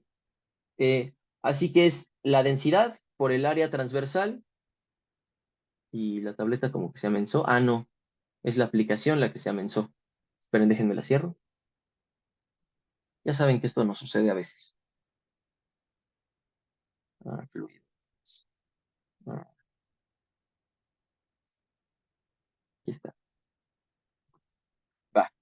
Y entonces decía yo que si nosotros lo escribimos de esta manera, estamos concluyendo que la diferencial de masa o el cachito de masa que lo atraviesa es la densidad por el cachito de volumen que es el que pasa, que es el área transversal, por la longitud, que es v de t. De modo que la cantidad de masa que pasa por unidad de tiempo es la densidad por el área perpendicular por la velocidad. Esto ahorita le pongo nombre. Eh, Si nosotros pensamos entonces en el área y la velocidad, pues ya lo dijeron en el chat, vamos a usar producto punto. Bueno, y Jaciel además se acordó un video bien bonito que nos va a pasar. Entonces, genial. Justamente, ¿no? O sea, yo lo que quiero ver es, pues aquí tengo mi área, que tiene su vector normal asociado, y aquí yo tengo un campo vectorial que está atravesando el área. Aquí pues pinto la velocidad si quieren. Entonces, yo lo que estoy haciendo es fijarme en la cantidad neta de área sobre la perpendicular. Es decir, si este de aquí es el ángulo teta, este de aquí también va a ser un ángulo teta. ¿Están de acuerdo? O sea, porque si el vector de área es perpendicular a la superficie, quiere decir que si yo giro uno, los dos giran juntos rígidamente. O sea, si yo roto la superficie, el vector de área va rotando rígidamente. Entonces, si yo desplazo la superficie un ángulo teta de la que es perpendicular a la velocidad, de esta línea imaginaria que yo pinté, entonces el vector de área se va a desplazar el mismo ángulo teta de la velocidad.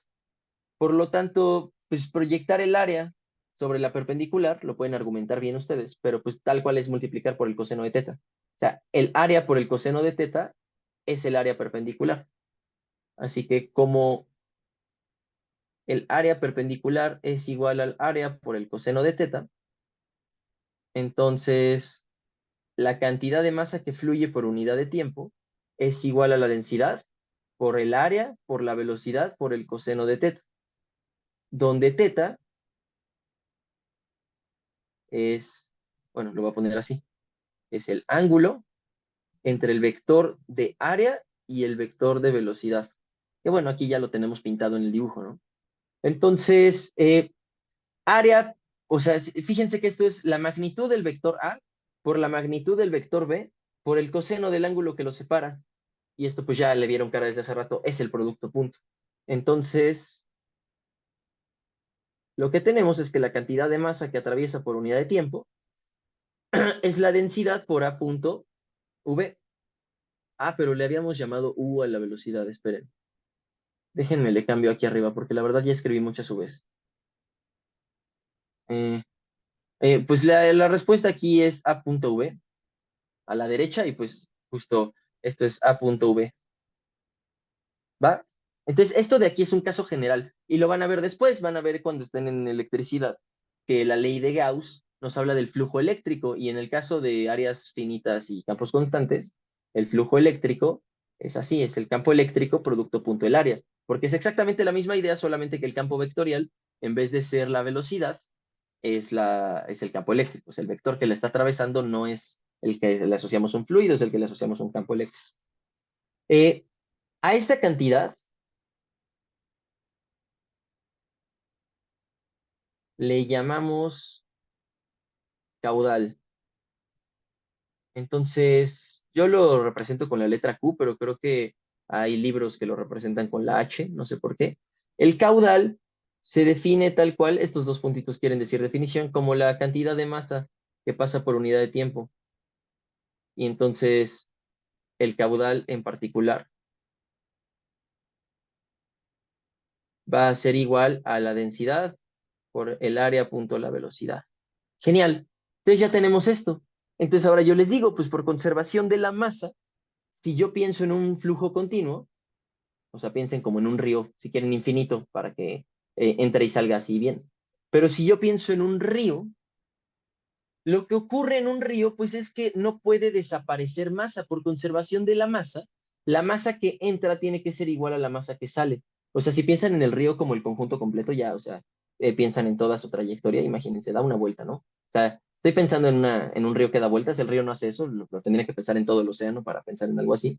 Pero si piensan en un río que fluye así en circulitos, ustedes piensan que si yo me agarro un cacho del río, toda la masa que entre aquí tiene que ser la misma masa que salga de este lado. Porque si eso no pasa, quiere decir que o bien se generó más aquí en medio, o bien se perdió más aquí en medio. Porque si no sucede eso, entonces no se conserva la cantidad de masa en el sistema. Así que el caudal se tiene que conservar, ¿ok?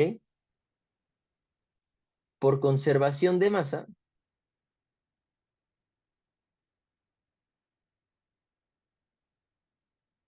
y esto lo voy a poner en azulito, el caudal se conserva. Y lo pongo, o sea, específicamente como en azulito, porque este enunciado es equivalente al principio de, perdón, a la ecuación de continuidad. O sea, la ecuación de continuidad es escribir esto en una ecuación. Se conserva, y le faltó la S. Se conserva. Entonces, es interesante. El caudal se conserva cuando nosotros tenemos un flujo donde no hay fuentes de masa ni sumideros, o sea, no hay pozos, o sea, no hay hoyitos, que es como una coladera, y tampoco hay fuentes, o sea, no hay una regadera. Eh, entonces, si estamos en el caso donde la masa se conserva, entonces se va a satisfacer esto. Así que si nosotros pensamos en el dibujo clásico que nos vemos, que encontramos en todos los libros, que son unos tubos que están conectados como así, dejen, intento hacer un mejor. No le voy a meter ahora herramienta, voy a intentar hacerlo a mano alzada. Y entonces se ensanchan y nos dan un tubo nuevo con un radio más grande. Y entonces los libros plantean una situación en la que aquí hay un área 1 y aquí hay un área 2. Y el fluido está atravesando aquí, pues vamos a verlo, pero aquí la velocidad va a ser más grande, con V1, y aquí va a salir con V2. Entonces, para un flujo confinado, es decir, una tubería, por ejemplo, tenemos que, oye, no tiene que estar confinado físicamente, o sea, por ejemplo, si yo agarro un grifito, o sea, una llave del agua, y le abro y sale agua, esto lo vamos a explicar ahorita, pero el agua se va haciendo más angosta y eso se debe a que aquí sucede la conservación del caudal, ¿ok? En un momento lo vamos a explicar bien. Pero entonces, ese es un flujo confinado porque el fluido no está siendo como atacado por sus alrededores, sino que el aire, si quieren, actúa como lo que lo aísla de los demás. Entonces, para un flujo confinado, tendríamos que, en este caso de aquí, como el caudal se conserva, tendríamos que pensar que hay una densidad 1, un área 1 y una velocidad 1, suponiendo que en este caso se ve muy claro que el área es perpendicular a la velocidad. Entonces, perdón, o sea, bueno, la superficie es perpendicular, pero los vectores, el vector normal de área, pues entonces va a ser paralelo. Entonces, el área va a ser paralela a la velocidad y por lo tanto A punto V es A por B por el coseno de 0. Pero el coseno de 0 vale 1, entonces esto es A por V. ¿Está bien? Entonces, tiene sentido, es lo que analizamos. Cuando el área es perpendicular a la velocidad, el flujo es máximo. Entonces, ρ1 a 1 V1 igual a ρ2 A2 V2. Y esta de aquí, mis estimados, es la ecuación de continuidad. Si además ρ1 es igual a ρ2, si el flujo es incompresible, es decir, incompresible es lo que uno se imagina intuitivamente, que yo no puedo apachurrar las líneas de flujo. O sea, que si las líneas de flujo van de alguna forma, yo no puedo hacerlo para que aquí haya un incremento en la densidad y entonces hagan algo como por el estilo, que como que todo el flujo se apachurre en ese cacho y entonces se va haciendo como una estricción, si quieren. Y va a seguir habiendo fluido en lo demás, pero aquí como que se incrementa la masa, ¿ok? Eso no sucede en un fluido, no hay incrementos repentinos de masa, a menos que yo los provoque con fuerzas externas. Entonces, si pensamos que no se puede comprimir, o sea, que el fluido no lo permite, entonces si el flujo es incompresible, ρ1 es igual a ρ2, y por lo tanto las cancelo a los dos lados, y tenemos que A1V1 es igual a A2V2, que esta sí es la ecuación de continuidad que todo el mundo se sabe. Entonces, esta es la ecuación de continuidad, pero la pongo aquí chafa porque no es la que vamos a usar tanto. Y esta es la ecuación de continuidad incompresible, que es justamente en el caso en el que las densidades se pueden cancelar. Entonces es importante que distingan los dos casos porque a lo mejor puede que en algún problema, no, pues las IFOs son extrañas, ¿no? O sea, las IFOs están hechas para torcerlos. Entonces, puede ser que en una olimpiada pues, se les ocurra poner un flujo que sí sea compresible y pues ocupan la de arriba, ni modo, no pasa nada. Entonces quisiera ver algunas, pues vaya, voy a ver dos aplicaciones y ya vámonos a dormir. Eh, Voy a ver un ejemplo que se llama el principio de Torricelli.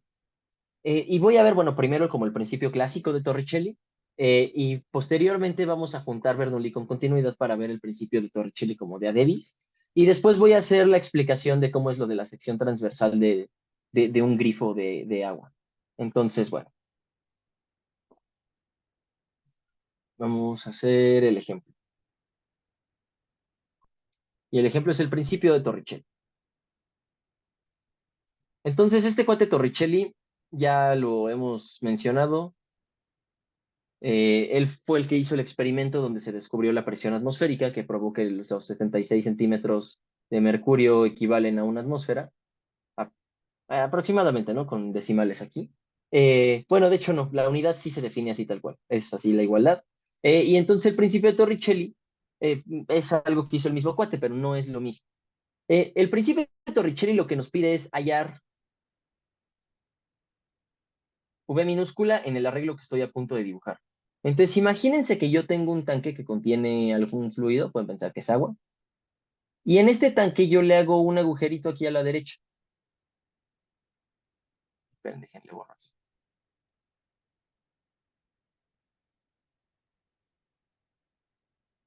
Entonces, adentro del tanque hay algún fluido. Ah,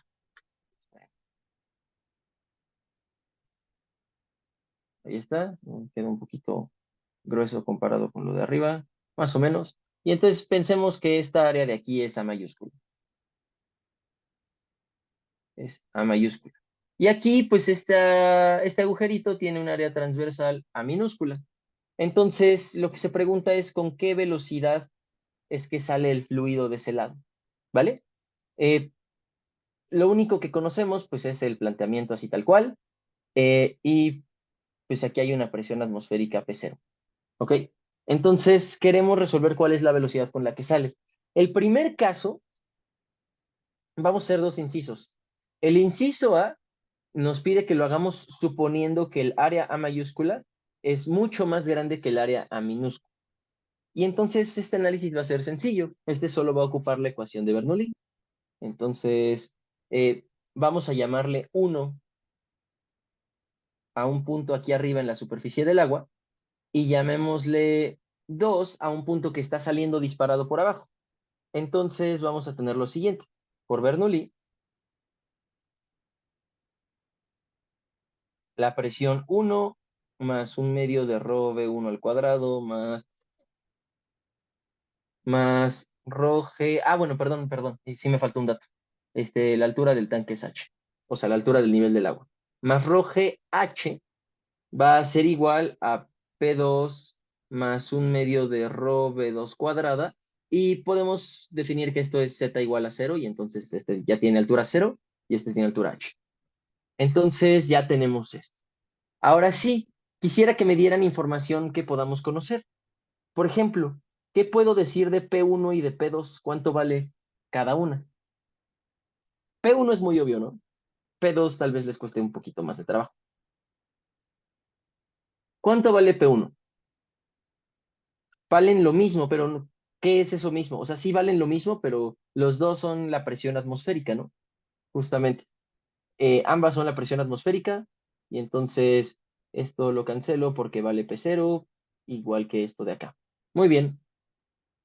Y además, bueno, la velocidad 2 es V minúscula, y si me permiten, le voy a quitar el 2 nada más para que nos quede lo V minúscula, y a la velocidad aquí arriba le voy a llamar V mayúscula, y entonces V1 es V mayúscula al cuadrado. Ahora sí,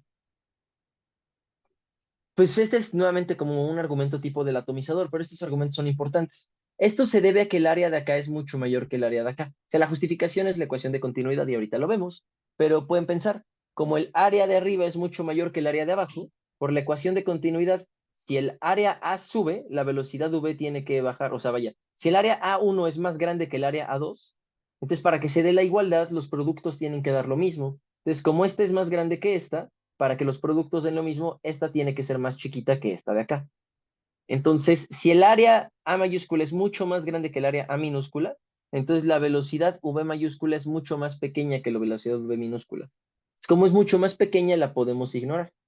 Entonces, como A es mucho mayor que A, entonces V es mucho menor que V, y la ecuación la podemos escribir simplemente como ρGH igual a un medio de ρB cuadrada. Cancelamos la ρ a ambos lados, pasó el 2 multiplicando y la raíz, y nos queda que la velocidad es igual a la raíz de 2GH. ¿Qué es lo que dice el principio Torricelli? O sea, el principio Torricelli es esta ecuación, ¿vale? Eh, pero aquí observen que hicimos uso de esta aproximación. Eh, por cierto, es interesante notar que esto es exactamente la velocidad con la que llegaría al suelo una pelota si yo la suelto de aquí para acá. Es exactamente la misma velocidad si parte del reposo, lo cual es interesante porque aquí el fluido hace algo mucho más complicado. O sea, el fluido en todo este flujo que va cayendo mantiene la velocidad constante. Se acelera en un fluido, pues perfecto, realmente no pensamos cuándo lo ocurre porque si no violaríamos muchas leyes, pero se acelera aquí a la hora de dar la curva, a la hora de chocar. O sea, realmente aquí es donde ocurre todo el proceso de aceleración. Entonces es un Igual, fenómeno muy distinto. Ah, dinos. Adelante, Jaciel. sí, yo, de que igual cuando, o sea, cuando tú tienes un péndulo y dejas que una masa se columpie desde cierta altura, en el punto más bajo del péndulo, pues también va a tener esa velocidad. Ah, También sí, por supuesto. Y aplica bueno, es también. exactamente por la misma situación, ¿no? Ajá, Es la conservación de la energía. O sea, ya. si uno agarra masa por gravedad por altura y le suma un medio de masa velocidad al cuadrado y queremos ver, eh, vaya, pues perdón, esto los igualamos porque si yo tengo una masita que está cayendo, aquí arriba la energía total simplemente va a ser la potencial y aquí abajo la energía total va a ser la cinética porque ya tiene altura igual a cero. Entonces, un medio de mv cuadrada, se igualan estas dos y como se igualan estas dos, se recupera esta expresión. Pero fíjense que esta de aquí es exactamente esta de acá, ¿no? Solo que esta es por unidad de volumen. Entonces, al final llegamos a una ecuación que es equivalente a la conservación de la energía, porque esto sale de la conservación, solo que no es la misma conservación que la que vive la pelota. Esta es mucho más compleja. Pero bueno, el inciso B ahora nos dice que no podemos despreciar esto. Entonces, ahora no podemos despreciar V, ¿vale? Entonces tenemos que calcular esto en función de V. Eh, por continuidad, nosotros sabemos que A por V es igual a minúscula por V minúscula. Y entonces de esta expresión, yo ya puedo saber cuánto vale V mayúscula. A ti inmediatamente. Entonces, V mayúscula es igual al área chiquita entre el área grande por V minúscula. Va, genial. De este modo, sustituyendo en Bernoulli, pues nosotros ya sacamos Bernoulli aquí arriba. O sea, ya tenemos esta ecuación, ya cancelamos las presiones. Es solamente aquí donde dice V mayúscula al cuadrado voy a poner el valor que acabamos de sacar. Entonces es un medio de ρ por V mayúscula al cuadrado, que es A entre A por V al cuadrado, más ρ GH, y esto era igual a un medio de ρ por V minúscula al cuadrado. Va, genial. Y entonces queremos V minúscula, así que voy a pasar este de aquí restando a la derecha, y me queda que ρ GH es igual a un medio de ρ, y se lo voy a factorizar como factor común estos dos. Va a ser, también le voy a factorizar el b cuadrada. O sea, fíjense que este tiene un medio de ρ b cuadrada, y entonces si se lo factorizo nos queda un 1. Y este tiene un medio de ρ, y aquí está la b cuadrada, y si se lo factorizo, nos queda esto al cuadrado. Entonces, 1 menos a minúscula entre a mayúscula. Podemos eliminar las densidades a ambos lados. Pasamos todo esto dividiendo y multiplicando y nos queda nuestra ecuación final. Entonces, si quieren, despejo la v cuadrada y entonces se cancelan las densidades y esto nos queda 2GH entre 1 menos A entre A, y por lo tanto la velocidad es la raíz cuadrada de 2GH sobre 1 menos A entre A.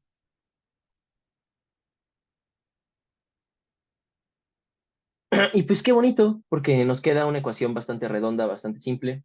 Eh, es, Se reduce a la del caso anterior, además, esto es importante. Con el Lisha ya hablaron de dos cosas, de análisis dimensional y de estudio de casos extremos, y esas dos son fundamentales. Esto claramente tiene dimensiones de velocidad, o sea, chequen que esta de aquí los tiene y la de abajo pues también los va a tener, porque esto de aquí es adimensional, área entre área no tiene dimensiones. Entonces esto es adimensional y solo pinta lo de arriba, entonces sí es velocidad. Pero además, si analizamos los casos extremos, el caso en el que A es igual a A, fíjense que aquí esto se hace 1 y se rompe nuestro problema. Tiene sentido que se rompa nuestro, o sea, porque nos queda un 1 menos 1 en el denominador y entonces ya nuestra velocidad se hace infinita. Eh, lo que está sucediendo en esa situación es que se deja de satisfacer nuestra hipótesis inicial de la desigualdad de las áreas. O sea, ya no se cumple esto de aquí. El área A mayúscula siempre tiene que ser más grande que el área A minúscula, y entonces ahora sí aquí abajo A entre A siempre va a ser menor que 1 y entonces 1 menos A entre A siempre va a ser mayor o igual que 0. Bueno, mayor estrictamente que 0. Y entonces vamos a poder hacer siempre este cociente. Y en el caso particular en el que el área A es mucho más grande que el área A minúscula, entonces este cociente se vuelve 0. Esto es para eso sirve esta notación. O sea, cuando yo digo que un número es mucho más grande que otro, lo que eso significa es que su cociente vale cero. Eh, si yo regreso a eso, entonces aquí tendríamos un cerote, entonces nos queda raíz de 2GH. Entonces los casos extremos sí coinciden, o sea, el caso, la situación extrema en la que yo llevo esto al límite, sí sucede esto de aquí. Entonces, bueno, ya vieron casos límite con Elisha, entonces les debe sonar familiar. Eh, sí, muchísimas gracias. Sí, sí, sí, por supuesto. Los cuadrados, qué bueno que se dieron cuenta. Sí, genial, muchas gracias. Eh, Cero te dice Jaciel. Sí, exacto. Entonces, bueno, pues teniendo esto ya nada más quisiera hacer un último ejercicio,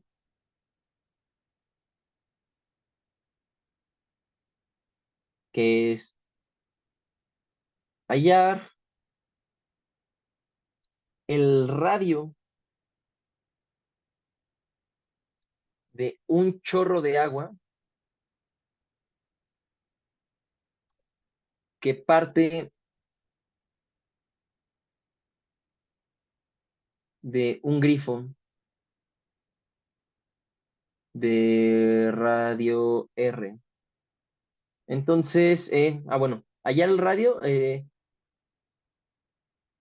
tras una caída de longitud H. Entonces, lo que estamos preguntando es lo siguiente: si yo tengo un grifo, o pues una regadera no funcionaría, porque no queremos que la riegue, sino que queremos que saque un chorro continuo. Esto es muy importante y yo creo que es algo fundamental en que entiendan esto. Aquí estamos ocupando siempre nuestra hipótesis de continuidad. El fluido es un medio continuo. En especial, eso quiere decir que no se rompe, o sea, no se crean volúmenes de vacío adentro del fluido. Entonces, empieza saliendo como así. Y ustedes lo pueden hacer en su cocina, esto se angosta. Entonces, aquí arriba, este radio de acá le llamamos R mayúscula y lo que quiero hallar es cuánto vale el radio aquí abajito, R minúscula, si esta caída de aquí es H. Entonces, solución. Bueno, les pregunto a ustedes, ¿por qué se angosta? O sea, de lo que hemos visto, ¿cuál es la única razón por la cual se puede hacer más angosto el chorro? ¿Qué le tiene que ocurrir al fluido? Sube su velocidad. Porque acelera, ¿no? Exactamente. Bueno, tú también, muy bien, exactamente, Casiel. Y bueno, aquí en el chat también nos dicen, pues porque acelera. Entonces, como está acelerando, pues ¿qué sucede? Su velocidad sube, se hace más angosto por la ecuación de continuidad, y ahora yo les pregunto, ¿por qué sube su velocidad? Porque ¿Cuál está es la razón de que cayendo. estés? Porque está cayendo, porque está acelerando con la gravedad. Entonces, bueno, tú mismo, Jaciel, ya que abriste el micrófono, me vas a ayudar. Tras la altura Ok. h, ¿cuál es la velocidad que lleva el fluido? Raíz cuadrada de no. No, sí. 2GH. Raíz cuadrada de Sí, tras 2GH. la caída h, la velocidad del fluido es lo que sea que valiera la velocidad inicial Ah, ah. más la raíz de 2GH. O sea, la velocidad inicial, pues es con la que partimos aquí arriba. Ni modo, el fluido, pues va a tener alguna velocidad inicial. En el caso en el que valga cero, pues podemos quitarnos esto y es exactamente lo que dices. Y ahorita voy a ver cuánto es exactamente para el caso donde B0 es igual a cero. Eh, de este modo, si yo agarro pues el punto aquí arriba como el 1 y el punto de aquí abajo como el 2, nos va a quedar que A1V1 es igual a A2V2, pero el área 1 es pi por R mayúscula al cuadrado y la velocidad 1 se llama la velocidad inicial. Y A2 es pi por R minúscula al cuadrado y la velocidad 2 es la velocidad inicial más raíz de 2GH. Fíjense que pi se nos va a ambos lados y yo puedo pasar esto dividiendo. Entonces nos queda que R minúscula al cuadrado es igual a V0 entre V0 más raíz de 2GH y esto multiplicando R mayúscula al cuadrado. Y si ya sacamos la raíz, nos queda que R es la raíz de V0 entre V0 más raíz de 2GH por R cuadrado.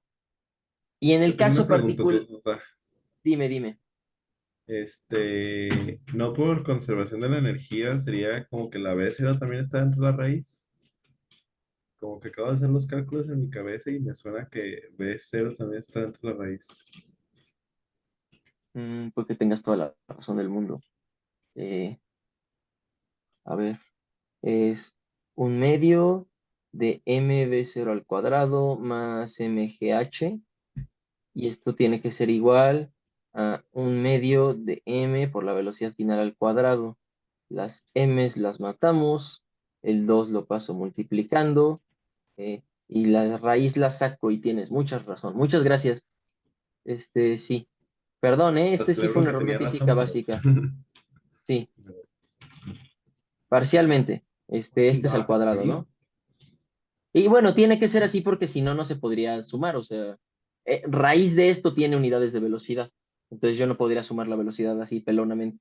Pero bueno, qué bueno que te diste cuenta, porque si no, abajo me iba a dar algo con dimensiones de V0 más algo más. Y esto, V0 entre V0 es adimensional. Este, no, perdón. No estaba haciendo nada ilegal de las dimensiones, solo resolví mal esta cosa. No, sí. Es que les iba a decir que esto no me iban a dar las dimensiones, pero no, sí me dieron. Entonces, esta es la expresión y nada más aquí abajo, permítanme, hago la catafixia.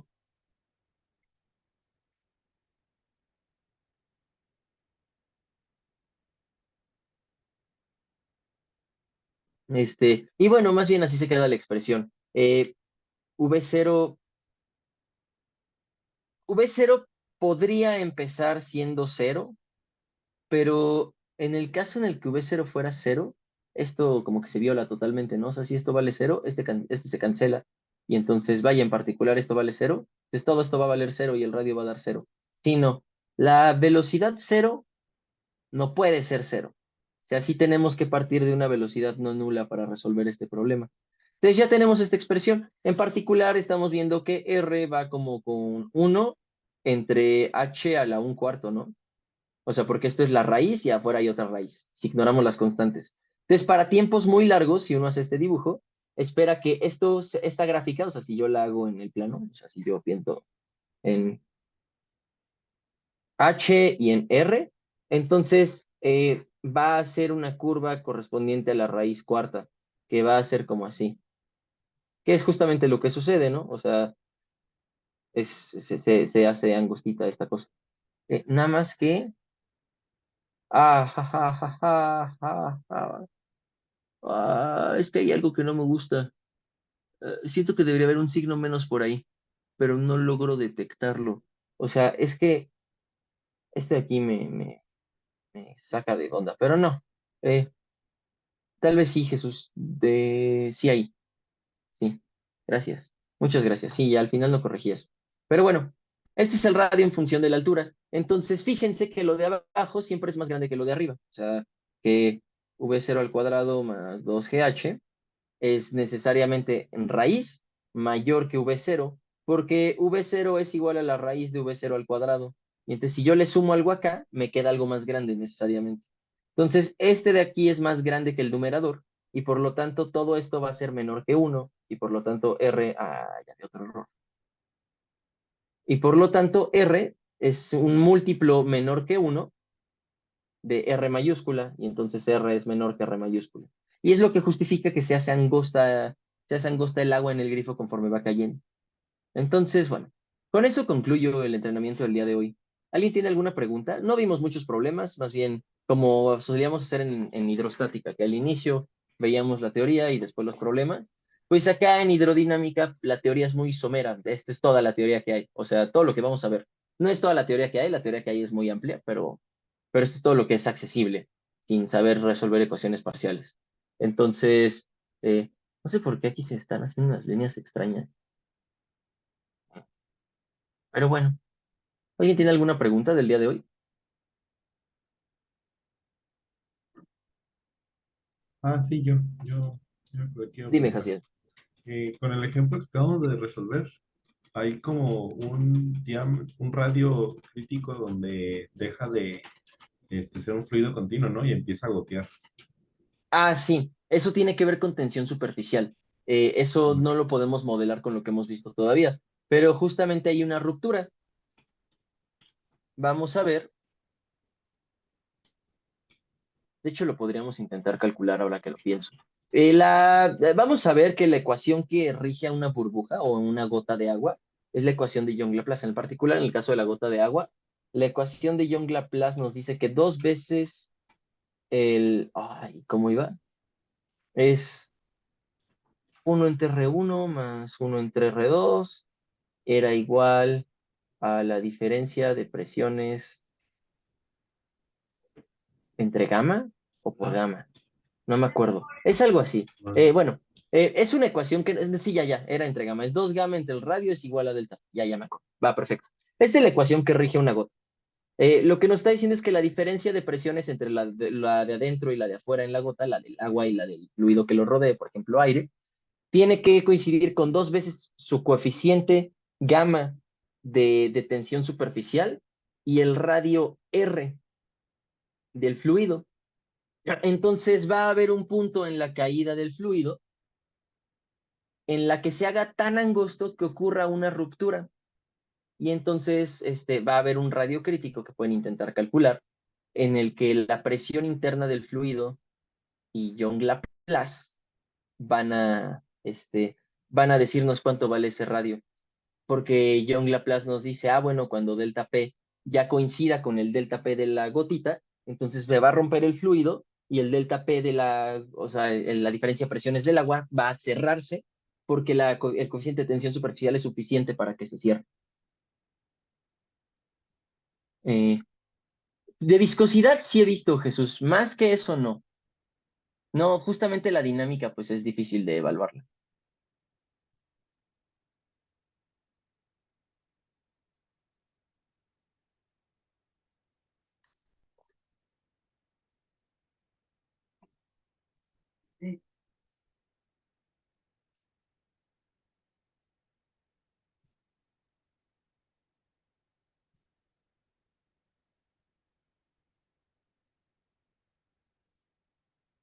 Parece ser que no hay dudas. Entonces, bueno, con eso termino el día de hoy. Muchas gracias por su asistencia. Voy a detener la grabación.